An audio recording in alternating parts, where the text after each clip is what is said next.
तो आज के लेक्चर में हम लोग डिस्कस करेंगे बहुत ही बेसिक कॉन्सेप्ट जिसका यूटिलाइजेशन होगा। इसको हम बेरिलियम एटम्स को डिस्कस करेंगे, उसमें यूटिलाइजेशन होगा। फर्स्ट हम डिस्कस करेंगे स्पिन फंक्शंस, फिर डिस्कस करेंगे symmetric and anti symmetric spin eigen functions. फिर third topic that is the physical interpretation of singlet and triplet states.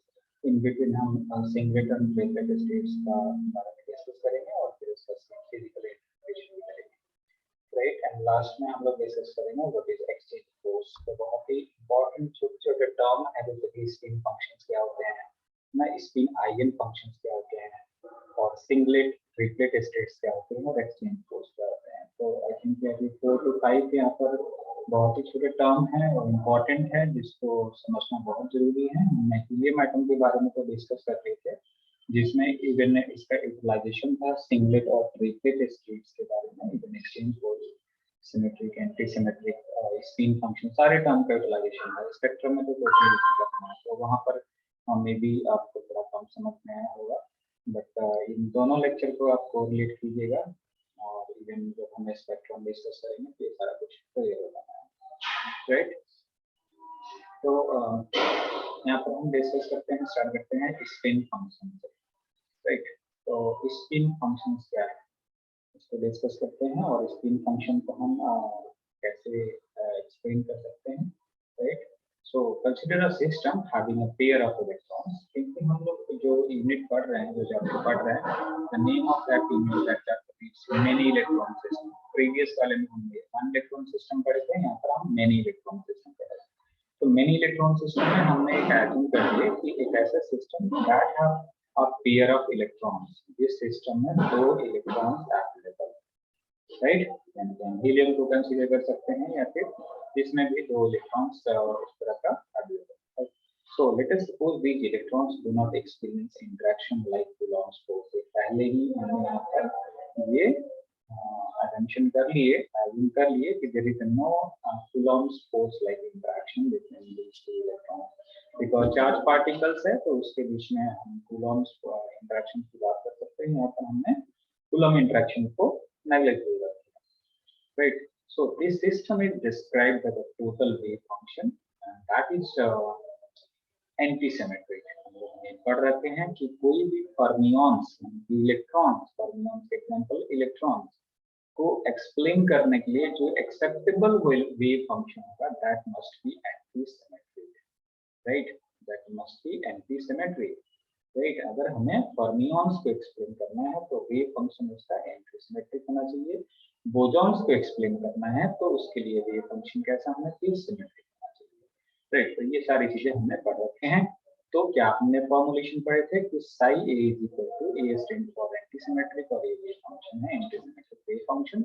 ये हमने लिखे थे 1/√2, right, with bracket psi alpha 1 psi beta 2 minus psi beta 1 psi alpha 2। अब यहाँ पर मैं explain कर दूं कि यहाँ अल्फा और बीटा हमने क्या एज्यूम किए थे, these are the 2 quantum states, right. तो फर्स्ट अल्फा क्वांटम स्टेट्स में हमने फर्स्ट इलेक्ट्रॉन को यहाँ पर जस्ट एज्यूम कर लिए कि 2 इलेक्ट्रॉन है, फर्स्ट एंड सेकंड। तो फर्स्ट इलेक्ट्रॉन को हम अल्फा क्वांटम स्टेट में, सेकंड इलेक्ट्रॉन को बीटा क्वांटम स्टेट्स में प्लेस कर रखे हैं, राइट। और उसके बाद ये जस्ट फंक्शंस लिखा है, linear combination of 2 wave functions, 2 quantum states, right. psi alpha and psi beta को टर्म्स ऑफ इस तरह से हम लिखते हैं एंटी सिमेट्रिक वेव फंक्शंस में। एंटी सिमेट्रिक में यहाँ पर नेगेटिव साइन होता है, ये ध्यान रखिएगा, और सिमेट्रिक में यहाँ पर नेगेटिव साइन नहीं होता है, यानी कि सिंपल जब हमने वेव फंक्शन लिखे थे तो plus minus.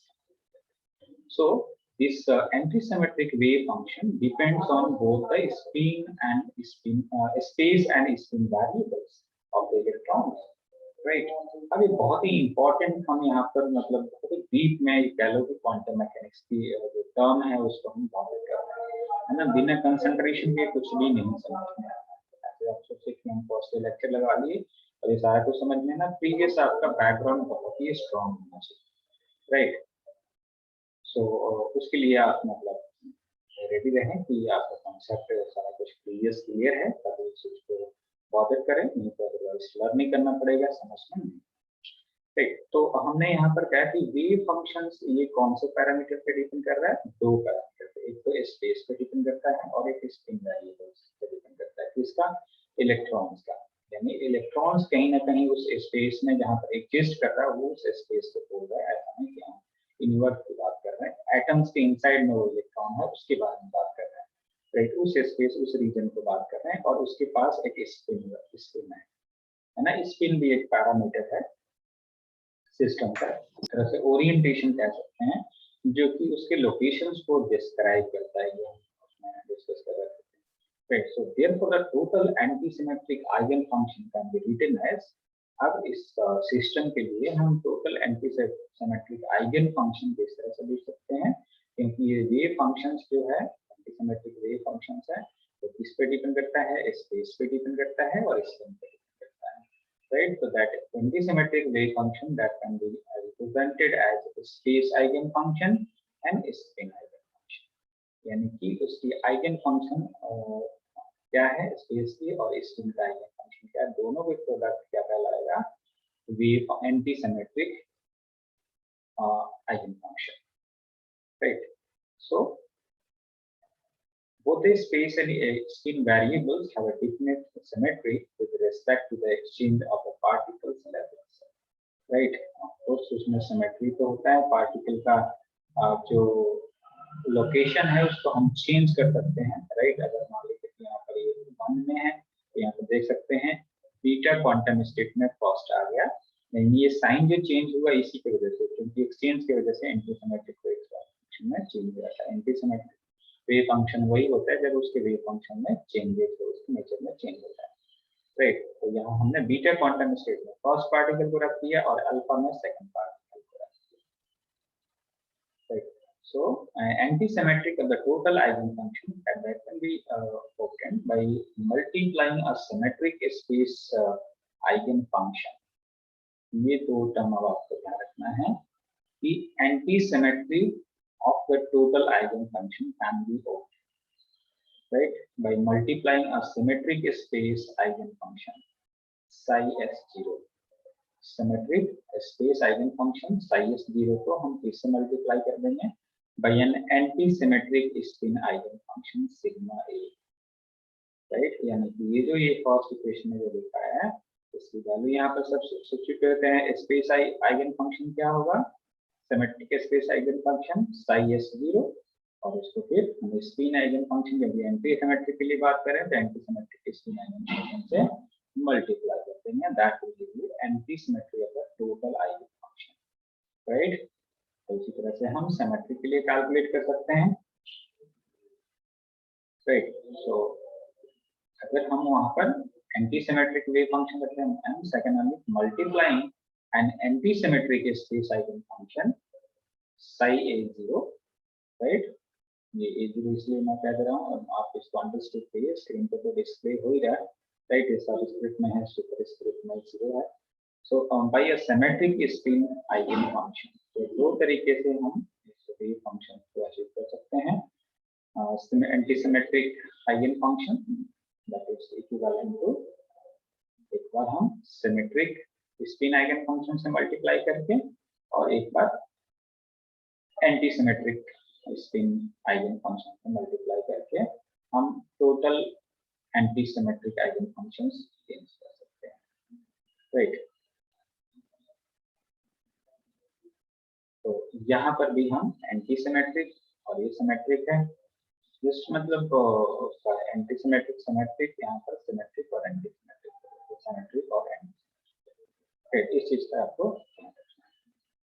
So next thing जो अभी हम इसमें डिस्कस करने जा रहे हैं that is also related to this spin eigen functions. तो बेसिकली आप इसको हम किस तरह से और इलस्ट्रेट कर सकते हैं और सिंगलेट और ट्रिपलेट की किस तरह से जेनेसिस होती है। राइट, तो उसको हम बहुत symmetric and antisymmetric spin eigen functions, कितने स्पिन आइगन फंक्शंस हो सकते हैं टू इलेक्ट्रॉन सिस्टम के लिए, उसको हम बहुत करने जा रहे हैं। अगर उसमें जितने भी स्पिन आइगन फंक्शन होते हैं फिर उसको हम क्या न्यू टर्म से एक्सप्लेन कर सकते हैं उसको डिस्कस करते हैं। Right, so the magnetic spin quantum number देखिए यहाँ पर ऐसा नहीं कि कुछ आप नया चीज डिस्कस करने जा रहे हैं, कई सारी चीजें इसमें आपने पहले पढ़ रखे हैं, इसको डिटेल में नहीं पढ़ना है। ऐसे ही मैंने आपको ध्यान होगा कि पहले के हम प्रेजेंटेशन में इसमें रिप्रेजेंट कर रखे हैं। प्रेजेंटेशन में कई सारे बेसिक पॉइंट्स ये बता रखे हैं। तो magnetic spin quantum number ms, right, spin quantum number है, मैग्नेटिक m से हो गया, magnetic spin quantum number of an electron have only two values, that is +1/2 and -1/2. Magnetic spin quantum number के दो ही वैल्यू होते हैं, प्लस एंड माइनस, यानी 1/2 plus में और माइनस में। So the component of spin angular momentum, that is S vector, of an electron along z axis, that is given by this formulation, right? इस spin angular momentum का z axis के along component क्या होगा, Sz is equal to ms h hat, that is the reduced Planck constant, h hat is equal to h/2 by, right? So अब value हम यहाँ पर ms की value एक बार क्या रख देंगे, ms की वैल्यू +-1/2 है, तो यहाँ पर अगर हम ms की वैल्यू +-1/2 रख देंगे तो Sz की वैल्यू यानी कि spin component of spin angular momentum, z component of spin angular momentum, that will be equivalent to +-1/2, यानी कि इसका अपवर्ड डायरेक्शन में प्लस होगा, डाउनवर्ड डायरेक्शन में -h/2, राइट, तो यहाँ पर एक्सप्लेन किया गया है। So it means there are two possible orientation of the spin angular momentum of an electron with respect to z axis, यानी कि स्पिन एंगुलर मोमेंटम इलेक्ट्रॉन का जो है उसका ओरिएंटेशन z एक्सिस के दो होगा। फर्स्ट क्या होगा, एक जो फर्स्ट ओरिएंटेशन होगा that is +h/2, that is called spin up state, right. हमने पहले भी बोल रखे हैं ना कि स्पिन अप होता है कि स्पिन डाउन होता है, तो ये यहाँ पर स्पिन एंगुलर मोमेंटम के z कंपोनेंट के ओरिएंटेशन से होता है, spin up state and spin down state, right, and the orientation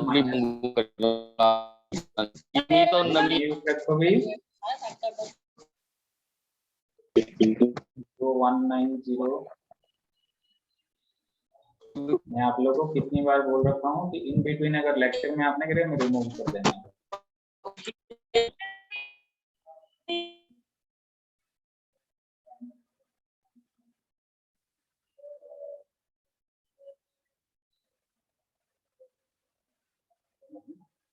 इसका ध्यान रखा करो कि आप ज्वाइन करने जा रहे हैं लेक्चर, तो इन बिटवीन डिस्टर्ब ना करें, माइक ऑन नहीं होना चाहिए, राइट।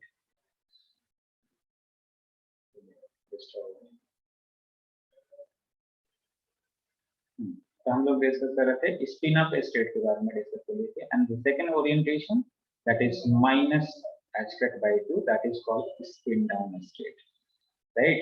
यानी कि हम लोगों ने बोले थे कि इलेक्ट्रॉन का दो स्पिन होता है, एक स्पिन अप एक स्पिन डाउन, है ना।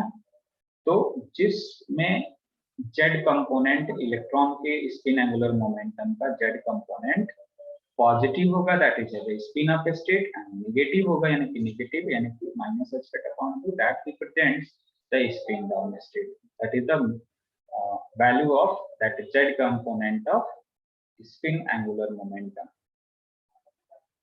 right? So for a single electron there are two possible spin eigenfunctions, यानी कि हम कह सकते हैं कि एक सिंगल इलेक्ट्रॉन के लिए कितने स्पिन आइगन फंक्शंस हो सकते हैं, दो हो सकते हैं एक सिंगल इलेक्ट्रॉन के लिए। यानी कि हम टू इलेक्ट्रॉन सिस्टम के लिए बात कर रहे हैं, तो अब आप यहाँ पर इमेजिन कर सकते हैं कि टू इलेक्ट्रॉन के लिए कितने स्पिन आइगन फंक्शंस होंगे, 4 स्पिन आइगन फंक्शंस होंगे, जिसको मैं यहाँ पर अब आगे डिस्कस करूंगा कि जो टू इलेक्ट्रॉन सिस्टम यानी कि हीलियम एटम की अगर हम बात करें तो उसके स्पिन आइगन फंक्शंस को सिमेट्रिक और एंटी सिमेट्रिक को किस तरह से हम रिप्रेजेंट करेंगे उसके बारे में यहाँ पर बात करेंगे, तो इसको समझिए यहाँ पर।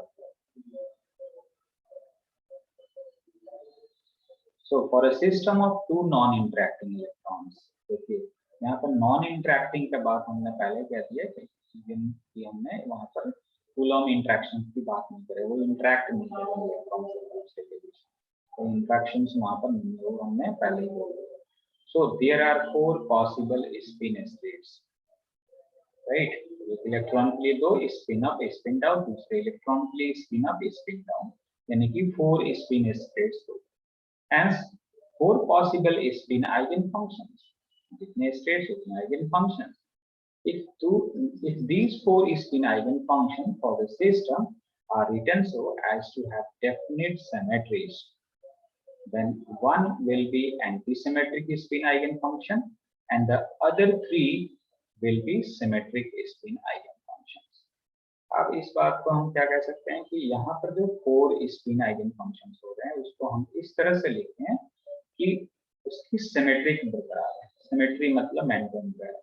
तो एक उसमें से हम कह सकते हैं कि एक जो होगा वो anti symmetric spin eigen functions हो, जो बाकी के जो 3 होगा उस सिमेट्रिक स्पिन आइगन फंक्शंस को रिप्रेजेंट होगा, जो कि यहाँ पर हम अभी लिख के बताएंगे, राइट। सो यहाँ पर देखिए, the antisymmetric spin eigenfunction for 2 non-interacting electron is, that is sigma s, right। यहाँ पर ये सिग्मा s नहीं होगा, सिग्मा e होगा, ध्यान रखिएगा जब आप नोट्स में आएगा तो मिस्टेक है।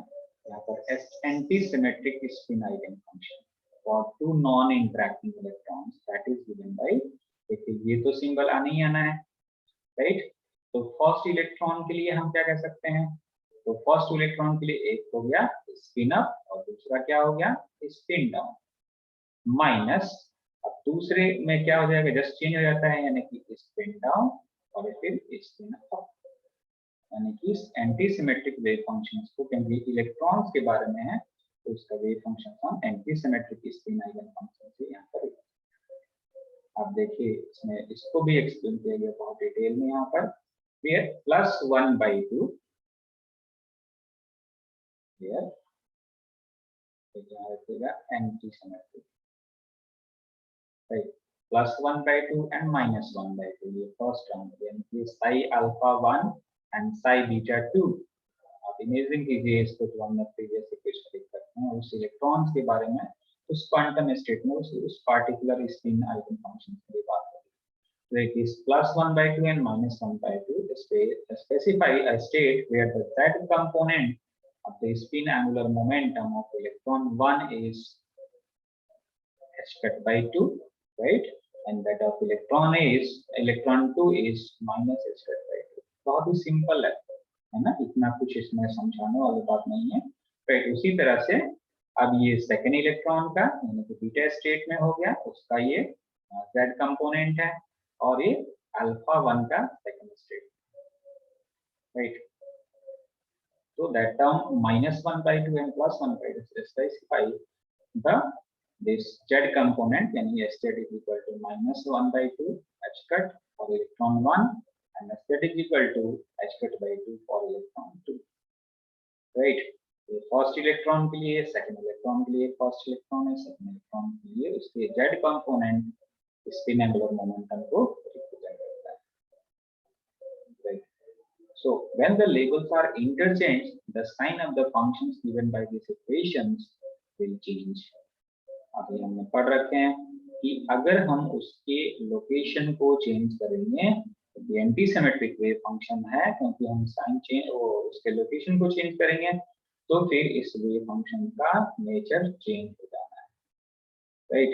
So the anti symmetric spin functions, spin eigenfunctions that given by this one describe the singlet state, यानी कि इस तरह के जो anti symmetric spin eigen function है वो किसको रिप्रेजेंट करता है, सिंगलेट स्टेट को रिप्रेजेंट करता है, राइट। तो इसको और भी हम बॉर्डर करेंगे, अभी यहाँ से नहीं क्लियर होगा मेरे को लगता है सिंगलेट और डबलेट। जस्ट इतना ध्यान रखिए कि ये इस तरह के फंक्शंस जो है anti symmetric spin eigen function है that describe the singlet state, और जब हम फिजिकल इंटरप्रिटेशन करेंगे तो और ये डिटेल में क्लियर होगा। तो हमने बात की थी कि 4 जो स्पिन आइगन फंक्शंस उसको हम इस तरह से अरेंज करें, एक anti symmetric spin eigen function represent करेगा and other 3 will be symmetric spin functions. तो देखिए एंटी सिमेट्रिक को हमने यहाँ पर रिप्रेजेंट कर दिए, राइट। अब देखिए सिमेट्रिक जो 3 होंगे ना, 3 possible symmetric spin eigen function होंगे that are represented here. First क्या कह सकते हैं हम, देखिए sigma S is equal to 1/2, sigma S is equal to 1/2 and 1/2 हो सकता है, sigma S is equal to 1/2। यहाँ पर देखिए पॉजिटिव साइन हो गया, सिमेट्रिक वेव फंक्शंस के लिए हम लिख सकते हैं, राइट। 1/√2 within bracket 1/2 -1/2, जस्ट ये उसी तरह से सिमेट्रिक जो वेव इक्वेशन आपने पढ़ा था ना, वेव फंक्शंस का इक्वेशन पढ़ रखे हैं, उसी में ये जस्ट वैल्यू रख दिया है, राइट। एंड ये एक इस तरह से हम बना सकते हैं -1/2 का कॉम्बिनेशन, +1/2 का कॉम्बिनेशन, और एक इस तरह से कॉम्बिनेशन बना सकते हैं, प्लस माइनस माइनस प्लस, और बीच में साइन प्लस होगा, ये ध्यान रखिए क्योंकि सिमेट्रिकली हमने बात। So these symmetric wave function describe the triplet state of the system. यानी कि जो सिमेट्रिक स्पिन आइगन फंक्शन है वो ट्रिपलेट स्टेट को रिप्रेजेंट करते हैं, क्योंकि यहाँ पर 3 पॉसिबल हमने देख रहे हैं सिमेट्री इसके, वो ट्रिपलेट स्टेट्स को रिप्रेजेंट करता है। Symmetric wave function triplet states को रिप्रेजेंट कर रहा है, और एंटी सिमेट्रिक जो भी स्पिन आइगन फंक्शन है दैट रिप्रेजेंट सिंगलेट स्टेट, हम ये कह सकते हैं कि एक तरह का उसका सिमेट्री रिप्रेजेंट हो रही है, राइट। सो इसको और भी हम एक्स्ट्रा मतलब एक्सप्लेन करते हैं पर सिंगलेट और ट्रिपलेट को, राइट, इससे और अच्छे से क्लियर हो।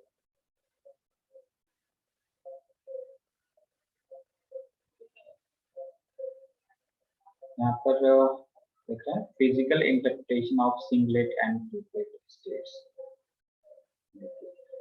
बहुत इंपॉर्टेंट फॉर्मुलेशन है, इसको आप ध्यान रखिएगा, right? So the magnitude of the total spin angular momentum of a system of 2 electrons that is given by formulation आपने पढ़ रखे हैं वेक्टर मॉडल में, modulus of vector S capital S is equal to square root of S into S plus 1 into H cut, right?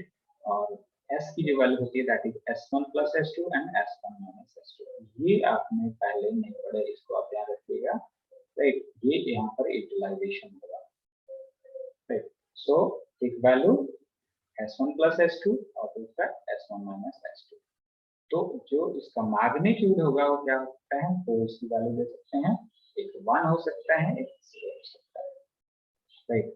तो ये 1 और 0 के लिए यहाँ पर हम ध्यान रखिएगा कि क्या है, ये capital S is the magnitude of this spin angular momentum of the system of 2 electrons, magnitude है। तो जब S की वैल्यू 1 होगी दैट मींस कि इलेक्ट्रॉन स्पिन आर पैरेलल, ये ध्यान रखना है, ये पैरेलल होगा, यानी कि S की वैल्यू 1 होगी। कैसे, तो पैरेलल के केसेस में बताया गया कि 1/2 1/2, यानी कि दोनों स्पिन अप में, दोनों जो इलेक्ट्रॉन का स्पिन है वो अप डायरेक्शन में, यानी positive 1/2 and positive 1/2, that will give you +1/2 +1/2, that will give you 1, right. अगर हमने उसको एंटी पैरेलल कर दिए दैट मींस 1/2 -1/2 इस फॉर्मूलेशन से, that will give you 0, that means कि जो S की वैल्यू 0 है that represent electrons spin are anti parallel, है ना। तो इसको समझना आपको बहुत जरूरी है, यहाँ पर ये रिप्रेजेंट किया गया है, देखिए S = 1 का मतलब क्या है कि जो स्पिन है, इलेक्ट्रॉन का स्पिन है वो पैरेलल, यानी कि कुछ ना कुछ वैल्यू प्रोवाइड कर रहा है, प्रोवाइड कर रहा है कि स्पिन उसके पैरेलल है, राइट। दोनों इलेक्ट्रॉन के स्पिन पैरेलल है, और अगर S की वैल्यू 0 मिल रहा है हमें दैट मींस की स्पिन जो इलेक्ट्रॉन स्पिन है वो एंटी पैरेलल है, एक डाउन है एक अप है, ये डाउन को रिप्रेजेंट कर रहा है और ये अप को रिप्रेजेंट कर रहा है। अब यहाँ पर ऐसे आप नहीं बोल सकते हैं कि सर यहाँ पर भी नेगेटिव साइन दिए, यहाँ पर डायरेक्शन ऑलरेडी वहां पर अपोजिट है, राइट। वहां पर वैल्यू जब आप सब्स्टिट्यूट करेंगे तो उसको आप, क्योंकि जनरली वैल्यू कैलकुलेट करें तो एक को आपको अपोजिट रखना है, right. So the component of this S vector along Z axis that is given by, ये हम लोगों ने स्मॉल m होता है, right. Magnetic spin magnetic quantum number, here this ms takes all the values from this plus s to minus s differing by 1. जो ms की value होगी small ms लिखिएगा नोट्स में, राइट.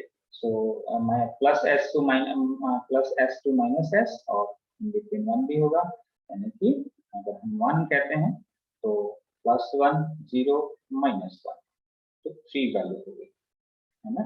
s = 1 के लिए 3 value होगी, राइट.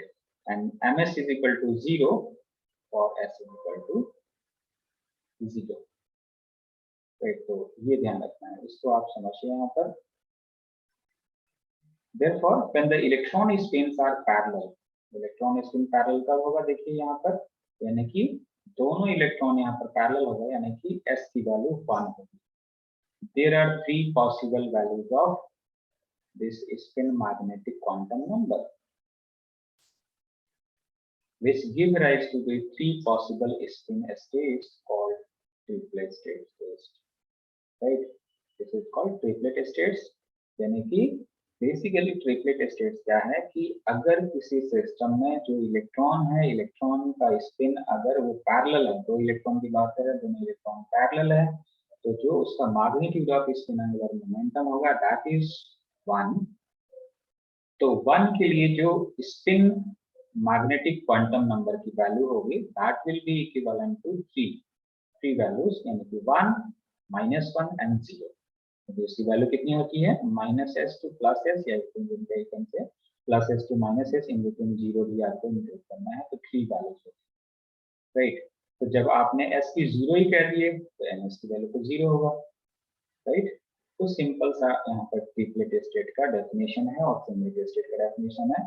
बेसिकली ये spin magnetic quantum number को रिप्रेजेंट करता है, ट्रिपलेट स्टेट्स यानी कि पैरेलल स्पिन को, यानी कि s = 1 को रिप्रेजेंट कर रहा है, राइट. और सिंगलेट स्टेट यानी कि व्हेन द इलेक्ट्रॉन स्पिन और एंटी पैरेलल कब होगा, जब यहाँ पर देखिए एक अपवर्ड एक डाउनवर्ड, तो एंटी पैरेलल हो गया तो स्पिन एंगुलर मोमेंटम का जो मैग्नीट्यूड होगा दैट विल बी 0.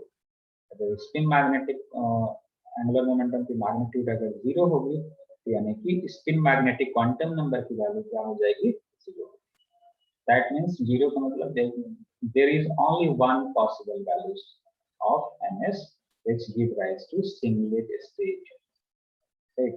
तो सारा के सारा स्पिन एंगुलर मोमेंटम, मैग्नीट्यूड और स्पिन मैग्नेटिक क्वांटम नंबर की वैल्यूज डिपेंड करता है सिंगलेट स्टेट्स और ट्रिपलेट स्टेट्स, राइट. तो यहाँ पर आप बहुत ही ब्रीफली आप ध्यान रखेंगे कि triplet states correspond to parallel spins, right. देखिए s = 1 है, राइट. तो ये पैरेलल स्पिन्स को रिप्रेजेंट करता है, कॉरेस्पॉन्ड करता है. And singlet states correspond to anti parallel spin. Anti parallel होगा तो s की वैल्यू 0 हो जाएगी, then that corresponds to singlet state, right. So I hope कि यहाँ पर आपको ट्रिपलेट और सिंगलेट स्टेट्स यहाँ पर आपको क्लियर है, राइट. और स्पिन आइगन फंक्शंस क्या होते हैं और एंटी सिमेट्रिक और सिमेट्रिक स्पिन आइगन फंक्शंस को हम किस तरह से लिख सकते हैं.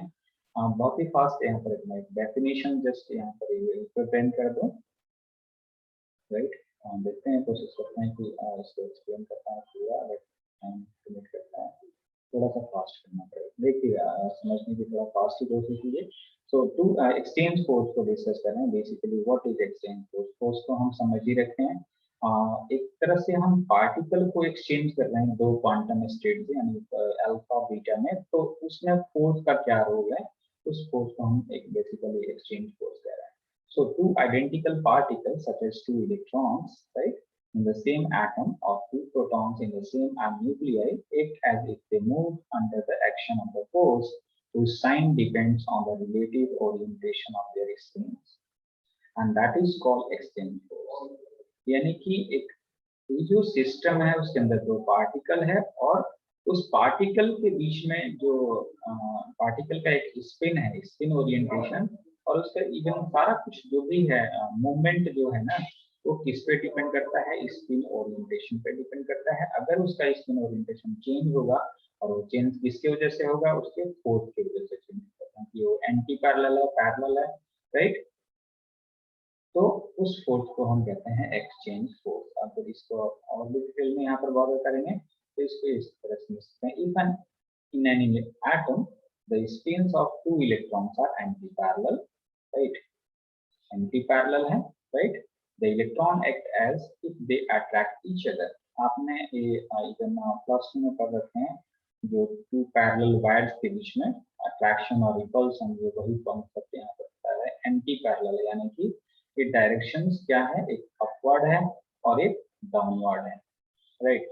तो उस केस में क्या होगा, ये anti-parallel, the electrons attract each other, इसमें attraction। On the other hand, if the spins of two electrons are parallel, the electrons act as if they repel each other। अगर उसको हम parallel semi direction कर देंगे तो repulsion होगा उसमें, right। देखेंगे Coulomb repulsion between electrons is neglected, जो हमने initially कॉल किए थे। तो इसको हम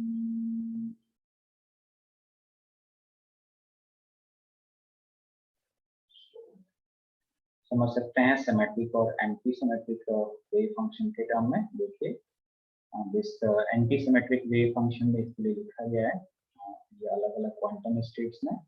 तो when two electrons 1 and 2 are very close to each other, then their space coordinates have the same values, right।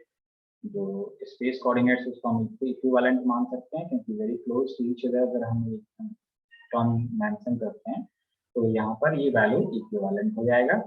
तो एंटी सिमेट्रिक वेव फंक्शन क्या हो जाएगा, ये जो वैल्यू है देखिए, hence the anti-symmetric wave function is almost zero, यानी कि दोनों जब इक्विवेलेंट ही हो गए, यानी कि सेम स्पेस आइगन फंक्शन में प्रेजेंट हो रहा है, तो एंटी सिमेट्रिक वेव फंक्शन की वैल्यू जीरो हो गई। इसका मीनिंग क्या हुआ, जब probability density will be very very small, very very small, क्या होता है जीरो ही हो जाना है। प्रोबेबिलिटी स्मॉल, एक सेकंड